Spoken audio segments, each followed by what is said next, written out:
Good afternoon. ఎలా ఉన్నారు? నేను చాలా బాగున్నాను. ఇప్పుడు బియ్యం నానేసుకోవాలండి. దోశ కోసం బియ్యం నానబెట్టుకోవాలి. నేనైతే దోశ ఎక్కువ స్కూల్కు ప్రిఫర్ చేయనండి. స్కూల్కి పంపించను. ఎందుకంటే నిద్ర వస్తుంది అంటారనమాట పిల్లలు. దోశ తింటే ఎక్కువ నిద్ర వస్తుంది, ఆవు నిద్ర వస్తుంటాయి అని చెప్పేసి అంటుంటారు. అందుకని చెప్పేసి దోశ చాలా తక్కువ పంపిస్తాను స్కూల్కి. హాలిడేస్ వచ్చాయంటే వేస్తానండి. ఈరోజు ఎగ్జామ్ అయిపోయింది కదా, రేపు హాలిడే అనమాట. రేపు ఎల్లుండి 2 days హాలిడే పిల్లలకి. అందుకే దోశకు వెయ్యాలి. ఇప్పుడు దోశకు వేయాలన్నమాట. నేనైతే దోశ పిండి ఎక్కువ రైస్ తక్కువ పప్పు యూజ్ చేస్తానండి. 4 glass రైస్కి 1 glass పప్పు యూజ్ చేసుకుంటాను. దాంట్లో మెంతులు యాడ్ చేసుకుంటాను.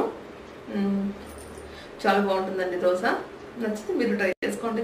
దోశ అంటే ఇష్టపడిన వాళ్ళు ఎవరండి? అందరం ఇష్టపడతాము. దోశలో ఎన్ని వెరైటీస్ చేసుకోవచ్చు. ఎగ్ దోశ అని, ఆనియన్ దోశ అని, కారా దోశ అని, పప్పులు పొడి వేసుకొని ఎంత బాగుంటుందో వేడివేడిగా దోశ చేసుకుందంటే. ఫ్రెండ్స్, ఇంకోటి దోశ కాంబినేషన్ మీకు చెప్తాను. ఇది ఎంతమందికి తెలుసో, రాయలసీమ డిస్ట్రిక్ట్స్లో అయితే చాలా మందికి తెలుసు. దోశ కాంబినేషన్ చికెన్ అండి. సూపర్ ఉంటుంది. ఎంత బాగుంటుందో అసలు. దోశ కాంబినేషన్ చికెన్ చేసుకొని, చికెన్ గ్రేవీ చేసుకొని తిన్నామంటే కనీసం ఒక 5-6 దోశలు లాగిచ్చేస్తారండి. ఎంత బాగుంటుంది. ఫ్రెండ్స్, ఒకసారి మీరు ట్రై చేయండి. అదే అనమాట, నేను కొంచెం ఎక్కువ బియ్యం నానబెట్టుకుంటాను. సండే మాత్రము చికెన్ దోశ కాంబినేషను. ఇది బ్రేక్ఫాస్ట్ చేసుకోవచ్చు, లంచ్ కాదు కానీ డిన్నర్ కూడా చేసుకోవచ్చు అనమాట. రైస్ హెవీ అవుతుంది అనుకుంటే చపాతీ బదులు దోశ చేసుకొని చికెన్తో లాగిచ్చేసేయచ్చు అనమాట. ఫ్రెండ్స్, నచ్చితే మీరు ట్రై చేయండి. దోశ కోసము బియ్యం నానేసుకుందాము. అది సాయంత్రం గ్రైండ్ చేసుకుంటాను నేను. ఒక 5 hours నానబెట్టేసుకొని, ఒకసారి మార్నింగ్ కూడా నానబెట్టుకుంటాను. ఈరోజు మార్నింగ్ ఎందుకో అనుకున్నాను కానీ మర్చిపోయాను అనమాట. ఇప్పుడు గుర్తొచ్చింది వంట చేసే టైంలో, అందుకే నానబెట్టుకోవాలి. రైస్ని 2 times మంచిగా వాష్ చేసుకొని నానబెట్టేసుకుంటున్నాను. ఈరోజు మెంతులు వేయలేదండి, మెంతులు అయిపోయాయి. అందుకోసము ఇది 5-6 hours నానిన తర్వాత ఈవినింగ్ గ్రైండ్ చేసి పెట్టుకుంటాను నేను. ఓకే ఫ్రెండ్స్, ఇప్పుడు మీరు వ్లాగ్ చూసి ఎంజాయ్ చేయండి. Hi friends, welcome back to my channel. ఎలా ఉన్నారు? నేను చాలా బాగున్నాను. ఫ్రెండ్స్, ఈరోజు నేను మీతో ఆఫ్టర్నూన్ లంచ్ వ్లాగ్ని మీతో షేర్ చేసుకోవాలనుకుంటున్నాను. ఆఫ్టర్నూన్ లంచ్కి నేను పెట్టిస్తున్నాను చికెన్ కర్రీ. మా అమ్మ చేస్తుందండి బగారా రైస్, అంటే మా ఆంధ్ర స్టైల్ మసాలా అన్నం.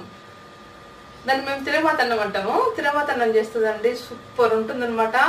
ఆ అమ్మ స్టైల్లో నేను ఈరోజు తిరగమాత అన్నం ప్రిపేర్ చేసుకుంటున్నాను. స్టవ్ పైన కడాయి పెట్టేసుకున్నాను. అందులో చికెన్ కోసం ఆయిల్ వేసుకుంటున్నాను అనమాట.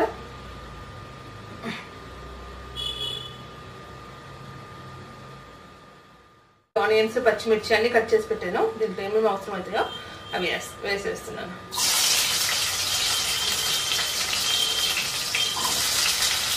ఆనియన్స్ వేసాను. ఇది రైస్ కోసం అండి. ఆనియన్స్ ప్లస్ వెల్లుల్లిపాయలు క్రష్ చేసి పెట్టాను. పచ్చిమిర్చి, ఇందులో నేను చికెన్లో కూడా పచ్చిమిర్చి యాడ్ చేస్తాను కొంచెం. మిగతా పచ్చిమిర్చి రైస్ కోసం. ఇందులో కొంచెం కరివేపాకు కూడా యాడ్ చేసుకున్నాను.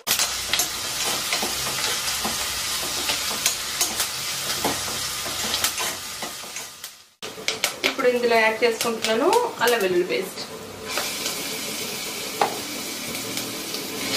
పచ్చి వాసన పోయేంత వరకు ఫ్రై చేసుకుంటాను.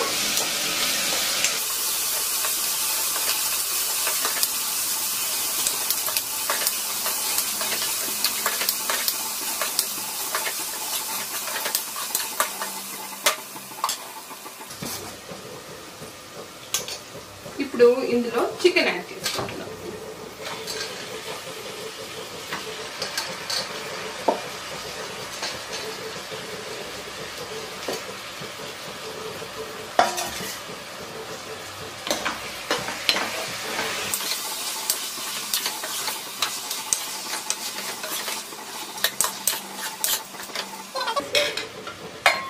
మూత పెట్టుకున్నామండి ఒక 5 minutes.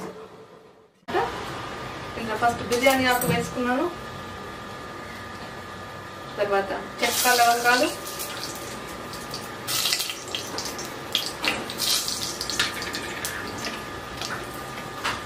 కట్ చేసి పెట్టుకున్నాను కదా ఆనియన్స్ మొత్తం వేసుకుంటున్నానండి. ఆనియన్స్, పచ్చిమిర్చి, ఇది లంచ్ వెల్లుల్లిపాయలు ఉన్నాయి కదా ఫ్రెష్ చేసి పెట్టుకున్నాయి, అవి కూడా యాడ్ చేసుకున్నాను. ఫ్రై చేసుకోవాలి. ఈలోపు ఈ చికెన్ కర్రీ ఉంది కదా, ఈ చికెన్ కర్రీలో మనము యాడ్ చేసుకున్నాం పసుపు, కారం, ఉప్పు.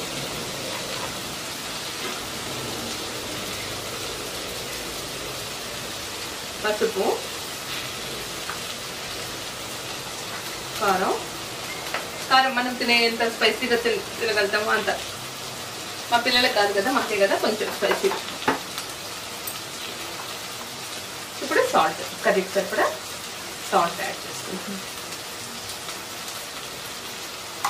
ఫస్ట్ కొంచెం తక్కువ యాడ్ చేసుకుంటున్నాను, కావాలంటే సరిపడకపోతే ఇంకొంచెం తర్వాత యాడ్ చేసుకుంటాం. మిక్స్ చేసేసుకొని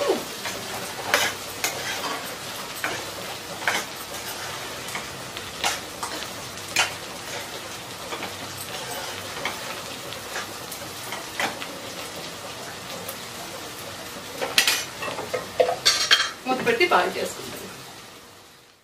పుదీనా యాడ్ చేసుకుంటున్నాం, కొంచెం కరివేపాకు కూడా. నేను బాగా మిక్స్ చేసేసుకుంటున్నాను అనమాట.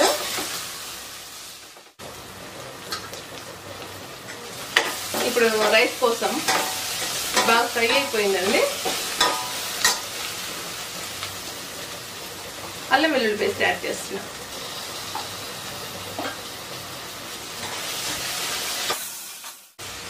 టమాటో కూడా కట్ చేసి పెట్టుకున్నానండి, ఆ టమాటో యాడ్ చేస్తున్నాను. కొంచెం నేను కర్రీ కోసము రైస్ కోసం కట్ చేసుకున్నాను. ఇప్పుడు కొంచెం రైస్ కోసం కొంచెం యాడ్ చేసుకుంటున్నా, మిగతాది కర్రీ కోసం.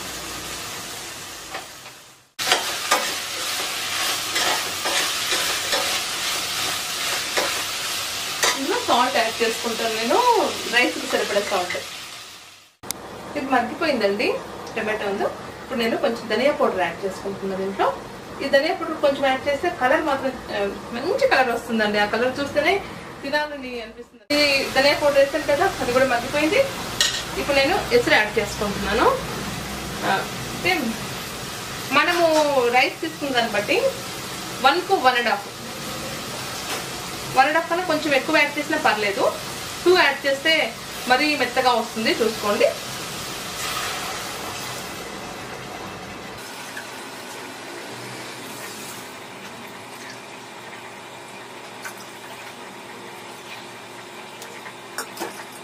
నేను తీసుకున్న రైస్ కోసం నేను ఎసురు యాడ్ చేసుకున్నాను.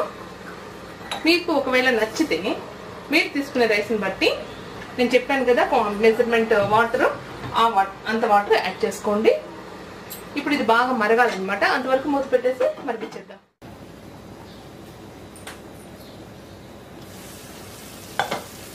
మరిగిపోతుంది కదా, ఇప్పుడు యాడ్ చేసుకోవాలి ఇందులో రైస్.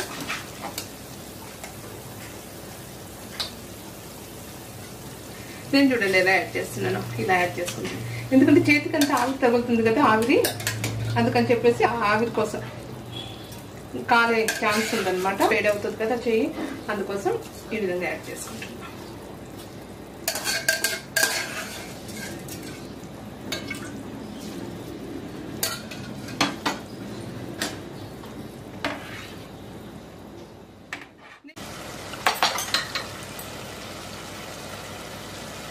నాకు కారం కొంచెం తగ్గినట్టు అనిపించింది, అందుకని చెప్పేసి నేను కొంచెం కారం యాడ్ చేసుకుంటున్నాను. ధనియా పౌడర్ కొంచెం. కొబ్బరి ఇష్టపడే వాళ్ళు కొబ్బరి యాడ్ చేసుకోవచ్చు అండి, పచ్చి కొబ్బరి కానీ ఎండు కొబ్బరి కానీ. ఇప్పుడు కొంచెం గరం మసాలా యాడ్ చేశాను.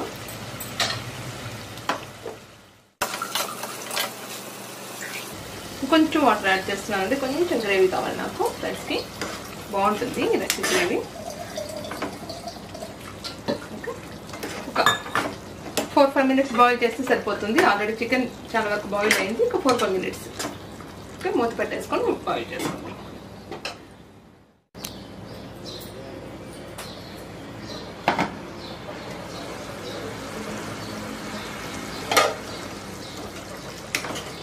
చికెన్ కర్రీ రెడీ అయిపోయింది. నాకు కొంచెం గ్రేవీ కావాలని చెప్పేసి వాటర్ యాడ్ చేసుకున్నాను కదా, సరిపోయింది. రైస్లోకి నాకు కావాలి గ్రేవీ. చికెన్ రెడీ అయిపోయింది. దీన్ని మంట తగ్గించేసి దీన్ని సిప్ చేసేద్దాం. ఇప్పుడు దీనిపైన పిల్లల కోసం ఎగ్ ఫ్రై చేసుకుంటున్నాం.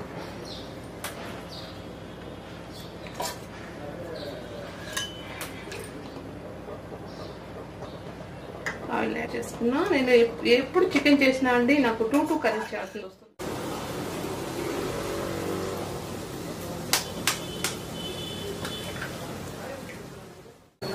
యాడ్ చేసుకుని బాగా కలుపుకుంటాం. రైస్లో కూడా యాడ్ చేస్తున్నాను నేను కొంచెం కొత్తిమీర. ఆల్రెడీ నేను పోపు పెట్టేటప్పుడు వేసాను కదా, ఇంకొంచెం యాడ్ చేసుకుంటున్నాను, బాగుంటుంది ఫ్లేవర్.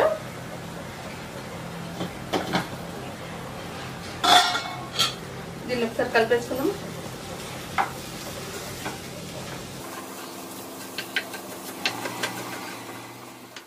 ఆఫ్ చేసుకుంటానండి. అంటే అది కొత్తిమీర కొంచెం లోపలికి వెళ్తే లోపలికి కవర్ చేస్తే సరిపోతుంది కొత్తిమీర. రైస్ కూడా స్టవ్ ఆఫ్ చేసేసుకున్నాం.